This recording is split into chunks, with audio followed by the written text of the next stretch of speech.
Welcome back, y'all. My name is Biking. You tuned in to the Art of Selling Anything, where I show my community how to sell any and everything they can imagine. And you can be a part of this community. Just click that subscribe button and tell me what you want me to break down in the comments. What do you want? Is it a yacht? Is it $1 million? Is it fame? Is it wealth? You want something, but you have a hard time getting it. And you're depressed because you don't have it. You wish you can be somewhere else right now.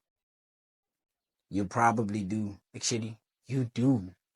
And that's the reason why you're not successful. Because you don't know. Success is not a physical state. It's not in the physical. That $1 million that your idol has is not success. That boat that Beyonce and Jay-Z own, that is not success. That $1 million timepiece Drake owns is not success. All of those things, they just physical. They in the physical. They have those things because they are successful. They're not successful because they have those things. They understand that success is a state of mind. That's why they say money never buys happiness. Somehow, everybody who's rich will tell you that you don't need money to be happy. And they are right, guys. Come on. Come on. Don't be spreading this propaganda that you need money to be happy. That is not it. That is not it. You will have money when you are happy. Success is all about the mental. And I didn't understand this until like a year ago when I started uncovering this. And until a couple of months ago, I hadn't actually believed in myself. Success is all about what you think.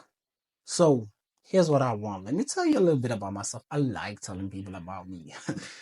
I think of myself as an interesting guy. So, let me tell you about me. I won $1 million. But right now, I'm the happiest than I've ever been in my life. And tomorrow, I'll be happier than today. Because today, I did more than I did yesterday. I worked harder. I did a little more than I did. And tomorrow I'll do more than what I did today. So every day I get a little bit of success. I get towards that $1 million that I want. At the end of it, I see that million and I want that million. I'm chasing that million and I'm going to get that million. But I understand that I won't just wake up tomorrow and have that million in my bank. I have to work hard for it. And if that means taking one step every day, I'm fine with that. Even if things don't go my way on that day, I'll beat myself on the back. I'll say, I didn't do enough. I'll say, um, I probably wasn't meant for this. I'll say maybe this isn't it for me. But get back up again. Okay, let's get back on it. Let's work again. Let's keep chasing that paper again. Because I know it's a domino effect.